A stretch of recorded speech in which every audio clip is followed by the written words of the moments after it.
Pro tip today is Sharon Horne-Ellstrom here with Supersize Your Business. Choose supersize beliefs to supersize and grow your business. What the heck do I mean by that? I mean, we actually have the power as business owners, founders, developers, employees, leaders to choose our beliefs, to choose the things that we're going to believe about ourselves, about our businesses, about other people, about the world.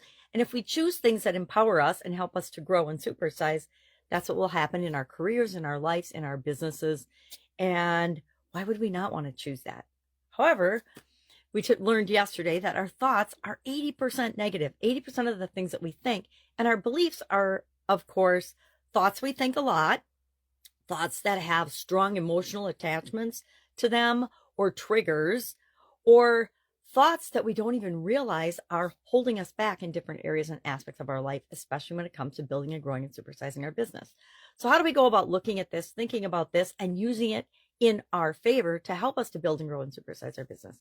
Well, I like to start by listing off and paying attention to the beliefs. We did it with thoughts yesterday. Today, we're going to do it with our beliefs, which are really a lot easier because they're thoughts we think often or thoughts that are strongly linked to some kind of an emotion or a past event that we've had.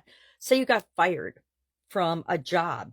You might not ever want to work in that industry again because you have an attachment, a strong negative attachment and thoughts about that industry because you got fired in that industry. Now, you getting fired from a job in any industry probably had little or nothing to do with that industry. It had to do with maybe what was going on in your business at the time, or the business at the time, not had anything to do with you or your performance at all. But how often do we link up negative feelings and thoughts and beliefs about ourselves when something negative happens to us or around us that has nothing to do with that, right? And so we want to separate the things that are empowering us from the things that are limiting us as we're building and growing and supersizing our business. So how do we do that? We brainstorm, we notice, we write them down today as we notice them.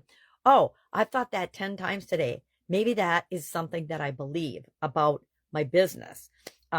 If you think people never pay on time, guess what? Do they not ever pay on time? Or do you just have a couple of clients that drag their feet when it comes to paying in a timely manner? Do all of your customers give you a hard time?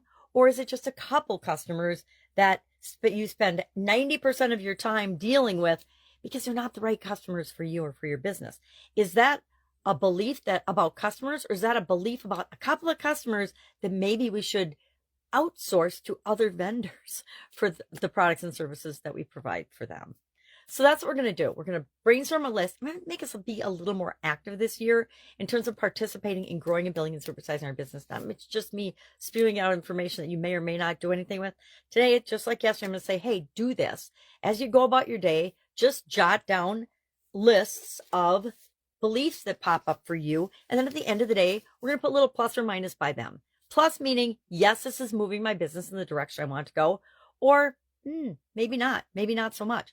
Sometimes things that we think are positive and we're moving our business in the right direction are actually not moving us in the right direction. Think of the customer example. If I believe that the customer is always right, that works if I'm always working with my ideal customer. But the customer is not always right. I grew up in the quality world, and this whole belief that the customer is always right is such poppycock that so many businesses were trained to adopt that. And no matter what, you do whatever the customer wants to make them happy because you don't want to get that negative word of mouth. Well, guess what? That can backfire. And actually, I've seen that destroy entire businesses because a business owner and their management team believed that the customer was already right. And so they actually paid out hundreds of thousands of dollars, probably millions and millions over the years, of requested refunds because they were promising, well, probably because they were promising things they weren't technically capable of doing. But still, that's not the way to do it. You don't just still pay out hundreds and hundreds and millions of dollars to your customers because you're not giving them what they want when what they want isn't even technically possible to do at the time.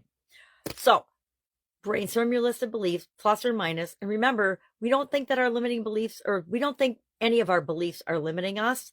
We just think there are beliefs. And so it's important that on an ongoing basis, we question, the things that we believe and the assumptions that we make about ourselves and our businesses, because a lot of times they're absolutely positively not true. And if we're working off untrue assumptions or beliefs, we are going to get kind of messed up results, which isn't what we want when we're supersizing and growing our business.